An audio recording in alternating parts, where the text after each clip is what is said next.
ओम अक्षैर्मा दिव्य कृषि मित कृशस्व माता भूमि पुत्रो अहम पृथिव्या। ओम शांति।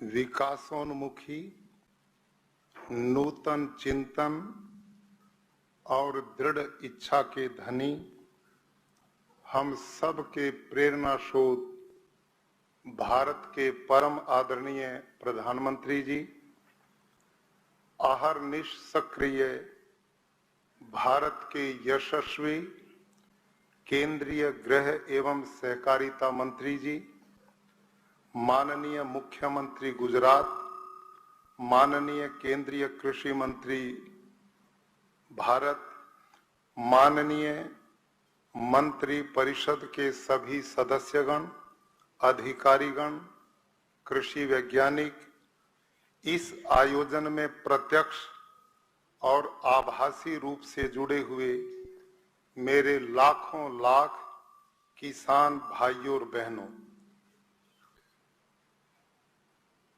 अभी 13 दिसंबर को काशी विश्वनाथ धाम से हम सब के प्रिय आदरणीय प्रधानमंत्री जी ने भारत के समस्त देश के लोगों से भारत के उत्थान और कल्याण के लिए 3 चीजें मांगी थी। आप हम सबको स्मरण होगा, उनमें प्रथम स्वच्छता, दूसरा सृजन और तीसरा आत्मनिर्भर भारत। भाइयों और बहनों, मैं भारत के प्रधानमंत्री जी को समस्त भारत के किसानों की ओर से बधाई देता हूं, साधुवाद देता हूं कि वो सदैव किसानों के कल्याण के लिए अनेक योजनाएं उन्होंने दी हैं, जिनका वर्णन आदरणीय केंद्रीय कृषि मंत्री महोदय ने, आदरणीय हमारे केंद्रीय गृह मंत्री सहकारिता मंत्री जी ने अभी विस्तार से हमारे बीच में रखा है। आज हम सब ने संकल्प लेना है कि माननीय प्रधानमंत्री जी ने जो प्राकृतिक खेती का हम सब के सामने विचार दिया, उसके सृजन की दिशा में भारत का समस्त वैज्ञानिक, कृषि वैज्ञानिक और किसान बंधु मिलकर भावी भारत के निर्माण में और भारत को आत्मनिर्भर बनाने की दिशा में संकल्प के साथ आज आगे बढ़ेगा। भाइयों और बहनों, मैं स्वयं एक शिक्षक रहा और उसके साथ में किसान हूं। मैंने बचपन में अपने हाथ से हल भी चलाया है, पशुपालन भी किया है, अपने हाथ से खेती करने का मुझे शौक उस समय भी था और आज भी उतना ही बराबर है। आपकी जानकारी के लिए आज मैं वो अनुभव साझा करना चाहता हूं जो लाखों लाखों भारत के किसान इससे लाभ उठा पाए। जो नियम मेरी खेती में हैं, वो भारत देश के हर किसान के भी खेत में है। भाइयों और बहनों, गुरुकुल कुरुक्षेत्र हरियाणा में 35 वर्ष प्रधानाचार्य रहते हुए 1,500 बच्चे आवासीय रूप से वहां पढ़ते हैं।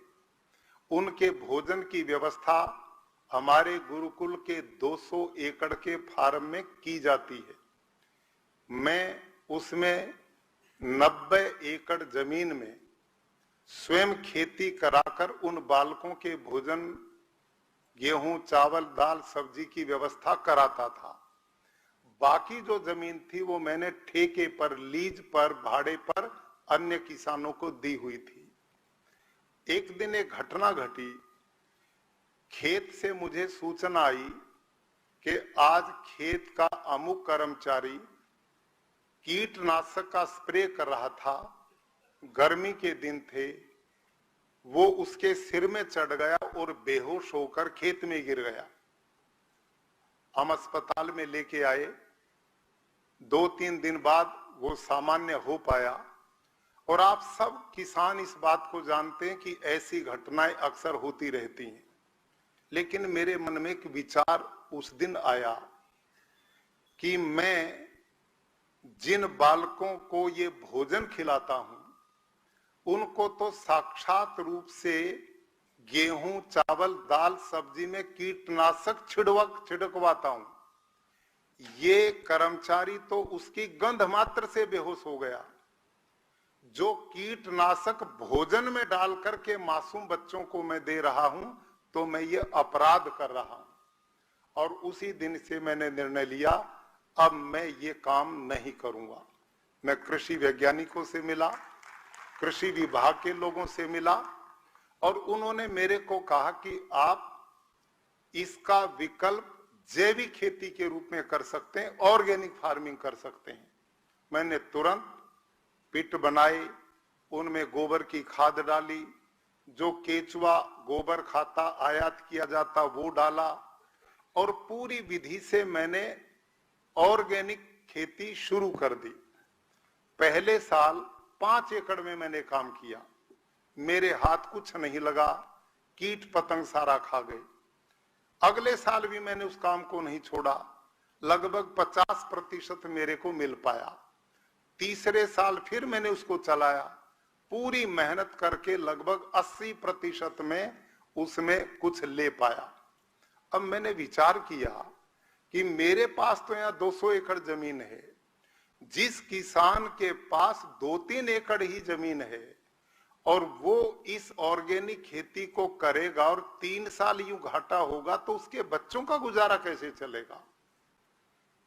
इसमें मेरा खर्चा भी कम नहीं हुआ, मेहनत भी कम नहीं हुई, उत्पादन भी कम हो गया।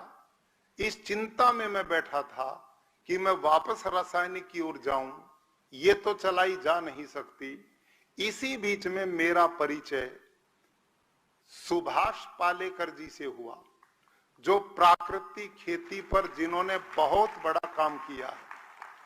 जब मैंने उनको अपने गुरुकुल में बुलाया और 500 किसान इकट्ठे किए, 5 दिन का शिविर लगाया, उसमें स्वयं बैठ करके मैंने प्राकृतिक कृषि की समस्त जानकारियों को जाना, और अगले 5 एकड़ खेत लेकर मैंने उसमें प्राकृतिक खेती उस विधि से शुरू की।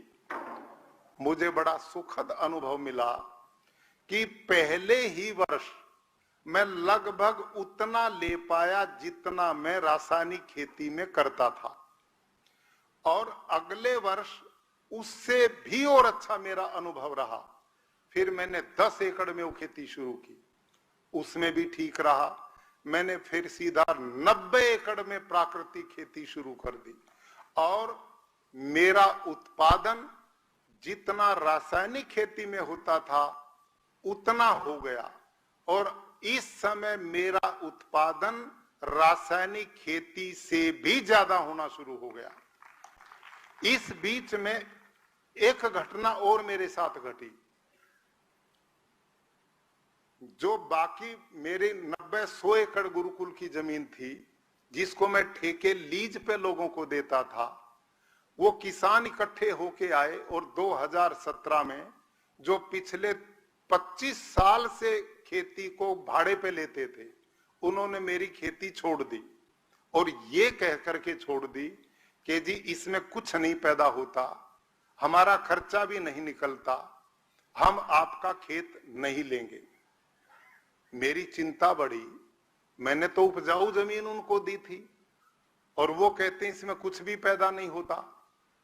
तो मैंने एग्रीकल्चर यूनिवर्सिटी हिसार के सीनियर साइंटिस्ट थे, केवी कृषि विज्ञान केंद्र के मुखिया डॉक्टर हरिओम मेरे मिलने वाले थे।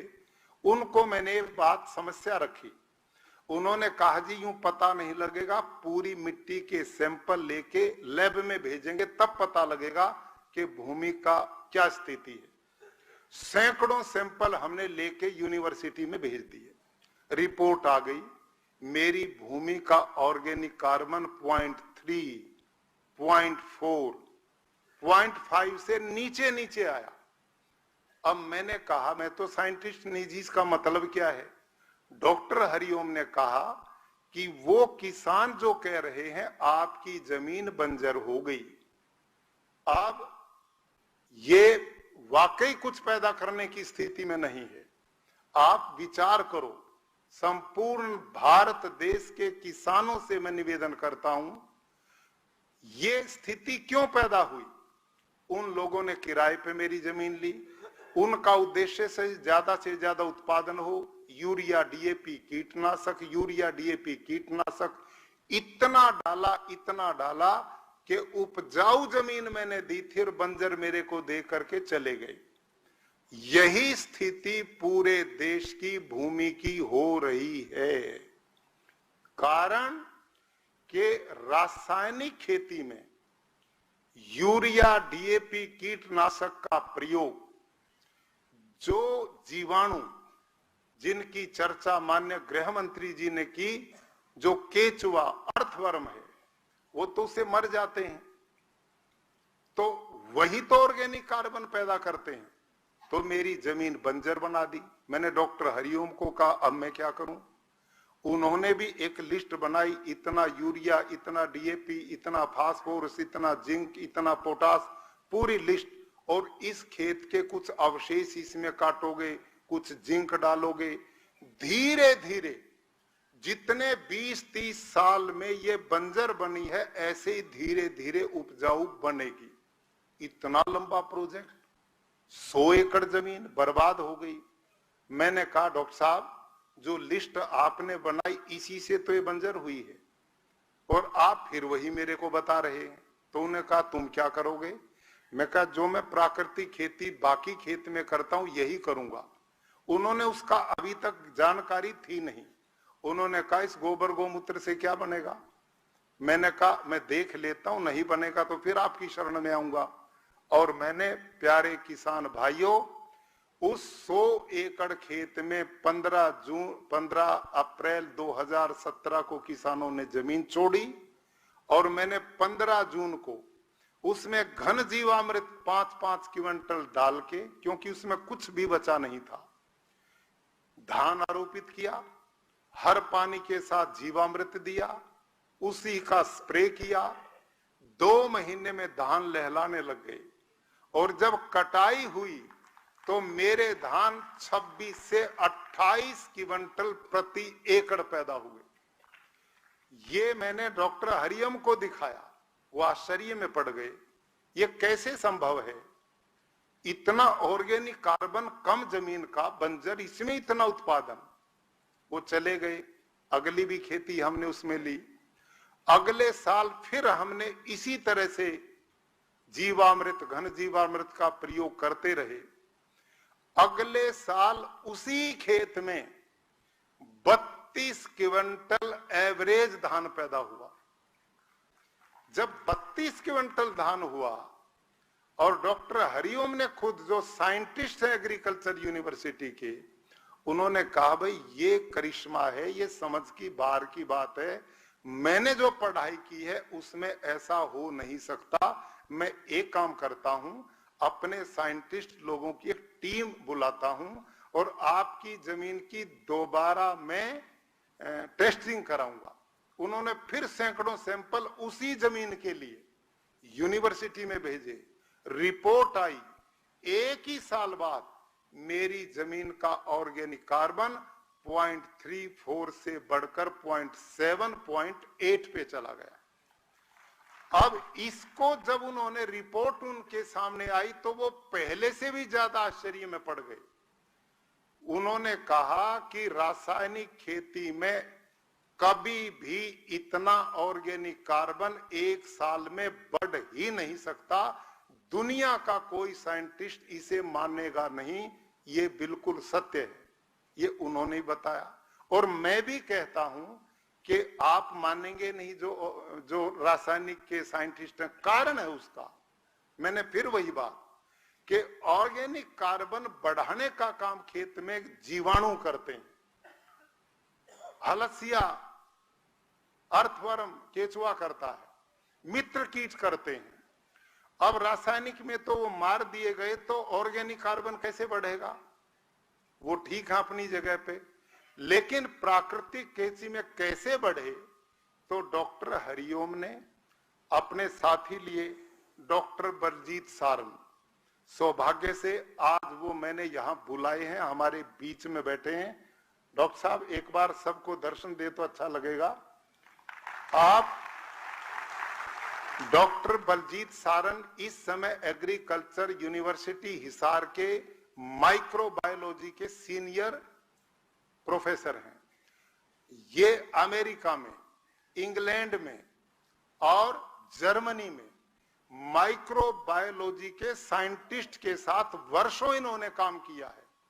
इतने ऊंचे स्तर के ये माइक्रोबायोलॉजी के साइंटिस्ट हैं।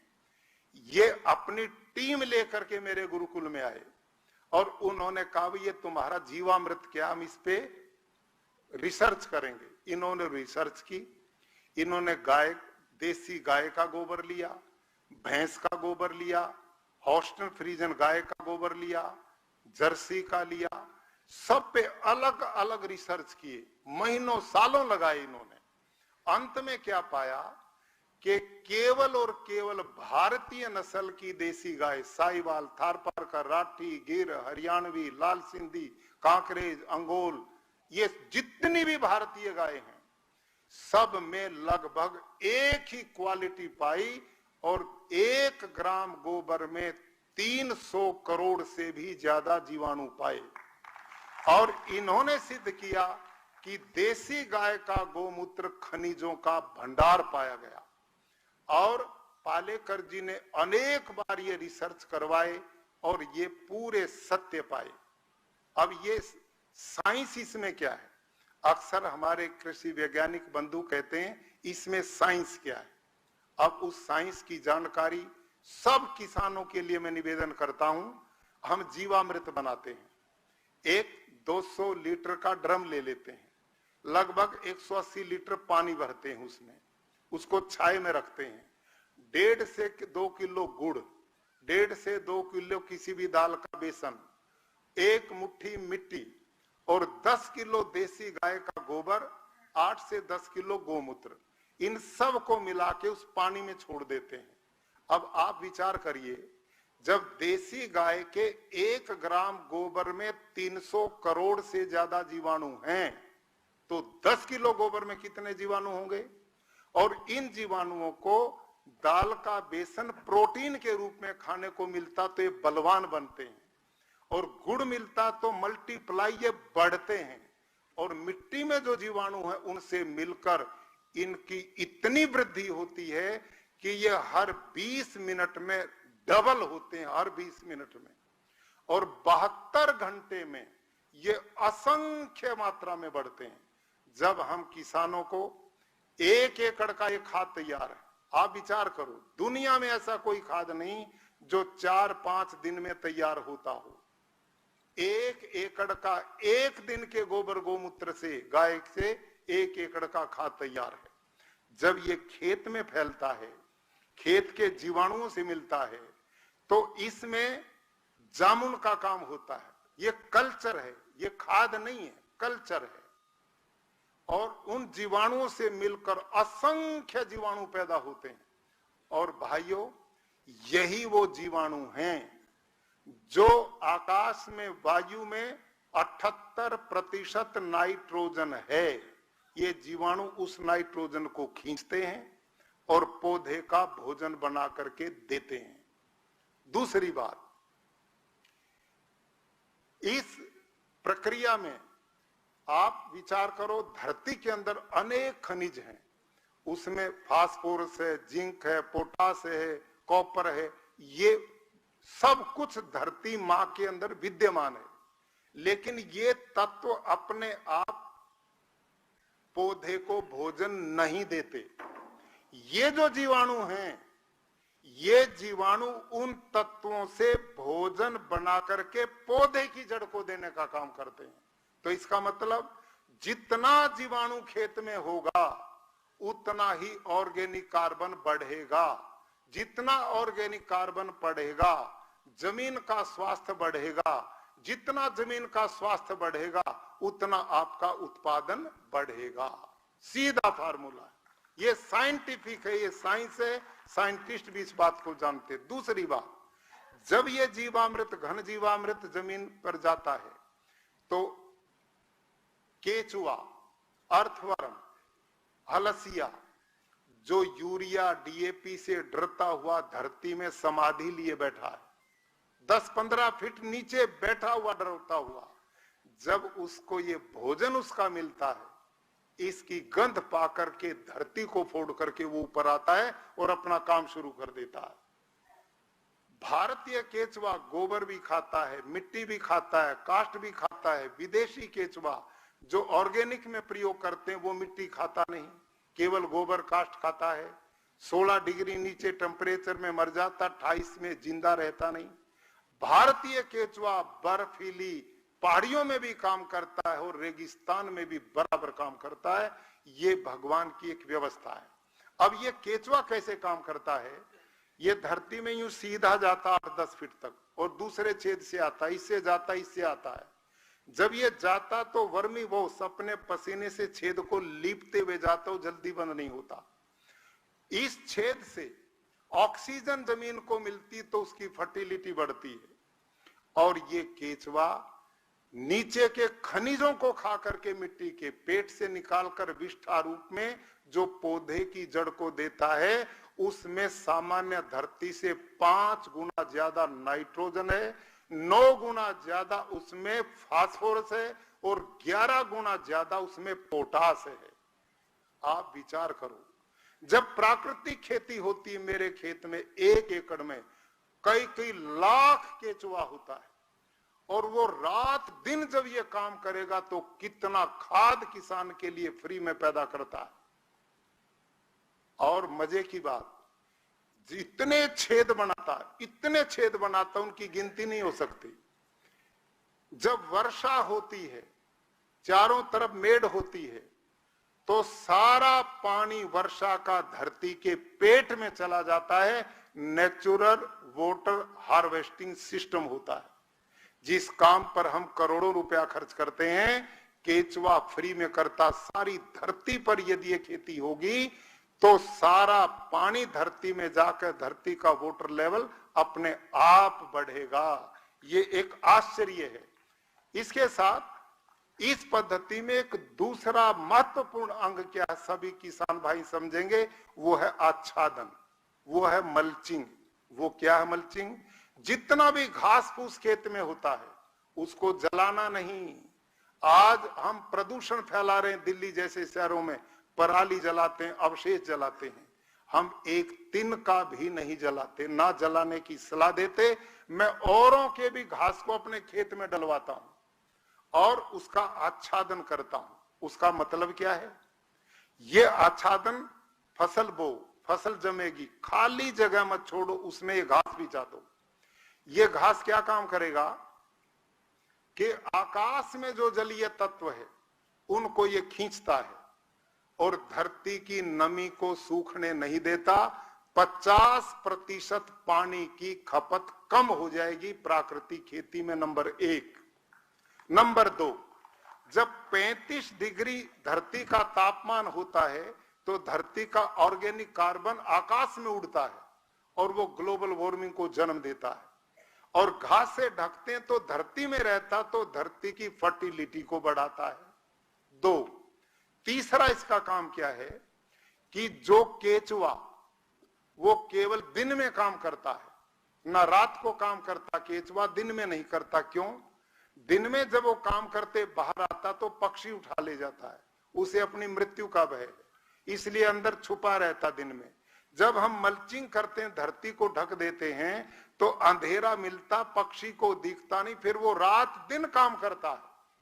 दिन में भी काम, रात को भी दाम। बिना पैसे का मजदूर किसान के लिए भगवान ने उसको भेजा, वो डबल काम करता जाएगा। तीसरा काम इसका ये होता है। और जो जीवाणु खेत में, यही मल्चिंग उनका भोजन है और इसको खा के वो खाद में बदल करके जमीन को उपजाऊ बनाते हैं और वापसा तैयार करके धरती की फर्टिलिटी को बढ़ाते हैं। मेरे प्यारे किसान भाई और बहनों, मैंने इस पे एक पुस्तक भी लिखी है, वो नीति आयोग की वेबसाइट पर उपलब्ध है और राजभवन गुजरात की वेबसाइट पर उपलब्ध है और वो निःशुल्क उपलब्ध है। आप कभी भी पूरा विस्तार में उसमें देख सकते हैं। समय अभाव में बहुत लंबी आज मैं चर्चा नहीं कर पाऊंगा, लेकिन अंत में मैं निवेदन करता हूं कि जब आदरणीय प्रधानमंत्री जी ने, राष्ट्रपति जी ने मेरे को जिम्मेदारी सौंपी हिमाचल प्रदेश में, और मैं जो खेती का अनुभव लेकर के गया, मैंने हिमाचल में देखा सेब पर 15-16 छिड़काव हो रहे हैं, जिसको स्वास्थ्य के लिए खाते हैं वो जहर हो रहा था।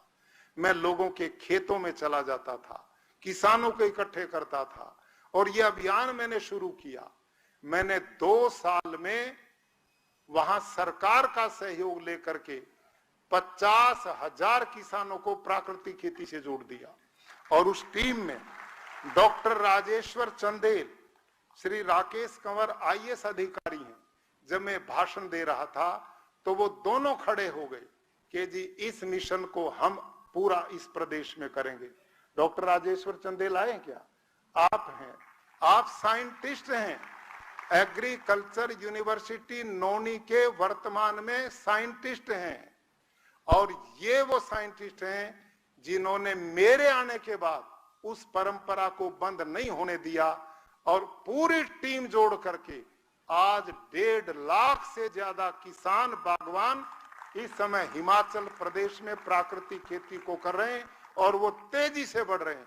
उनकी आय बढ़ गई है, उनकी पानी की खपत कम हो गई है, उनके बेचारों के शरीर खराब हो गए थे छिड़काव से, आज वो खुशियां मना रहे हैं।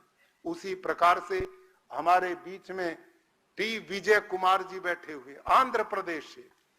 डॉक्टर साहब वो देखिए, आप आंध्र प्रदेश में चीफ सेक्रेटरी रहे हैं।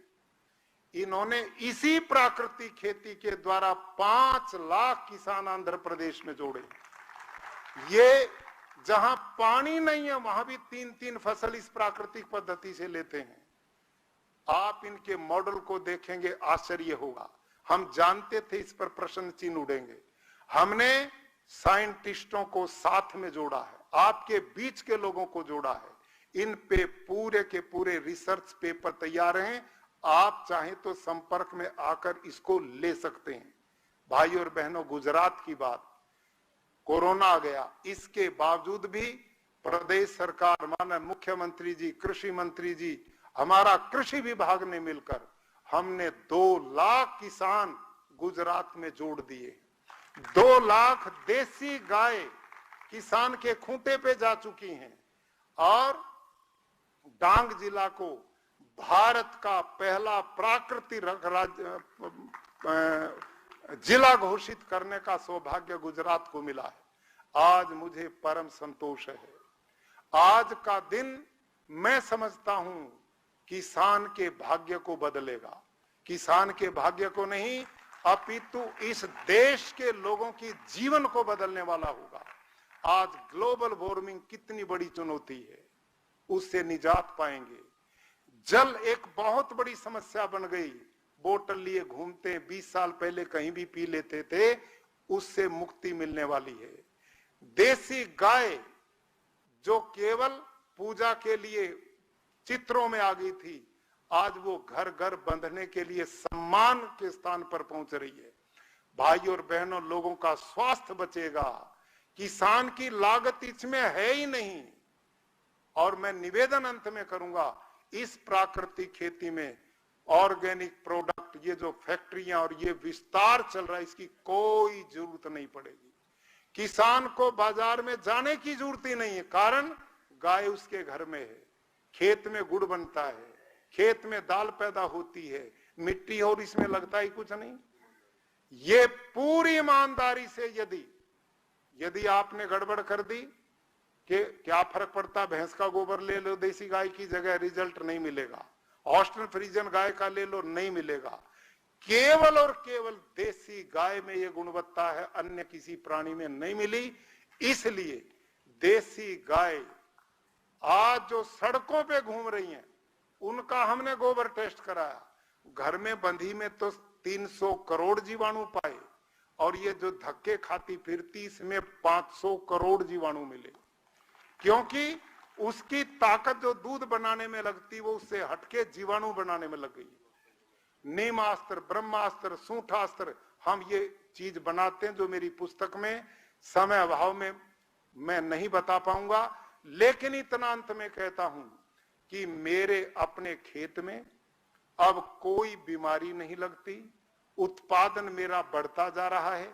इस साल पड़ोसियों का धान 12-14 हजार खर्च करके रासायनिक में 28 से 30 क्विंटल मैक्सिमम उन्होंने लिया, और मैंने 33 क्विंटल एवरेज लिया। मेरा खर्चा 1000 रुपए एकड़ हुआ और रासायनिक वाले का 12 से 14 हजार रुपए हुआ, और ये एक फसल में नहीं, सभी फसलों में ऐसा है। मेरी जमीन की गुणवत्ता इतनी बढ़ गई है कि इन्हीं डॉक्टर अपने राजेश्वर चंदेल, डॉक्टर बलजीत सारन, इनकी टीम आई और उन्होंने पड़ोसी रासायनिक खेती वालों की मिट्टी ली, 5 किसानों की, उसको इकट्ठा किया, लैब में लेके गए। कितने जीवाणु पाए? 31 लाख 1 ग्राम मिट्टी में। फिर मेरे खेत की मिट्टी इन लोगों ने ली, 5 जगह से ली, मिलाई, लैब में चेक किया, मेरी 1 ग्राम मिट्टी में 161 करोड़ जीवाणु मिले। अब बताओ पैदावार ये देगी या वो देगी? इसलिए मैं आह्वान करता हूं भारत के किसानों को, आदरणीय प्रधानमंत्री जी ने एक महान निर्णय जो हम सब के कल्याण के लिए लिया है, आप आगे बढ़ें। आज इस प्राकृतिक कृषि का सृजन करते हुए किसान आत्मनिर्भर बने, मेरा देश आत्मनिर्भर बनेगा। मुझे पूर्ण विश्वास है कि एक जबरदस्त क्रांति इससे आएगी, और हमने हजारों हजार किसानों को ट्रेनर बना दिया है। हिमाचल प्रदेश में आज 1000 किसान राजेश्वर चंदेल जी ने तैयार कर दिए, जो गांव-गांव में जाकर के ट्रेनिंग देंगे। हिमाचल प्रदेश में महात्मा जी बैठे सामने, प्रफुल्ल भाई जी, साथ में इनकी पूरी टीम, और कैवल्य स्वामी जी, दीक्षित पटेल जी, ऐसे हजारों ट्रेनर तैयार कर दिए। हम पूरे देश में फैलकर प्रधानमंत्री जी का नारा, परिश्रम की पराकाष्ठा करते हुए इस मिशन को एक जन आंदोलन बना करके भारत की इस माटी को, जो हमारी मां है, इसको जहर मुक्त करेंगे। धन्यवाद।